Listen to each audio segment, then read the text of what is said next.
Hello everyone, এতিয়া বাজিছে 6টা আৰু মই এফালে যাবলৈ ওলাইছো এইয়া অকলে অকলে লাহে লাহে গম পাব আপোনালোকে জনাই যাম মই কোলে যাবলৈ ওলাইছো কি কৰি আছো সকলোখিনি খালি অকনমান লাহে লাহে আহি পাই গৈছো মোৰ ডেষ্টিনেশ্যন গম পাব অতি শীঘ্ৰে কোলে আহিছো ভাবিছিলো গাড়ী চলাই আপোনালোকৰ লগত কথা পাতি আহিম কিন্তু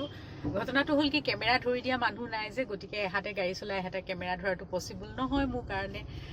সেইটো কাৰণে কথা পতা নহল এতিয়া মই গাড়ীৰ পৰা নামা নাই ভাবিছো দুটামান কথা পাতি লওঁ অইনটো নহয় বৰ্তমান মানে নিউজ মেলিবই নোৱাৰি ন আৰু ফেচবুক মেলিবই নোৱাৰি এনেকুৱা কিছুমান অদ্ভুত মানে নিউজ ওলাই আছে নহয় আজিকালি সেইটো কাৰণে বাদেই দিছোঁ মই নিউজ চাবৰ কাৰণে সেইটো কাৰণে সকলো কুশলে থাকক ভালে থাকক সুস্বাস্থ্যৰ অধিকাৰী হৈ থাকক বৰ্তমান পৃথিৱীখনত মানুহ আচলতে ডিপ্ৰেশ্যন এংজাইটিৰ পৰা আঁতৰি পেলাই একদম সুস্থ সবল জীৱন এটা পোৱাটো মানে কিবা কষ্টসাধ্য নিচিনা হৈ গৈছে দেখিছোঁ সকলোৰে কিবা নহয় কিবা সমস্যা থাকে আশা কৰোঁ ভগৱানে সকলোকে কুশলে ৰাখক মই ক্লাছটো কৰি আহোঁগৈ তাৰপিছত আকৌ আপোনালোকক লগ পাম আজিলৈ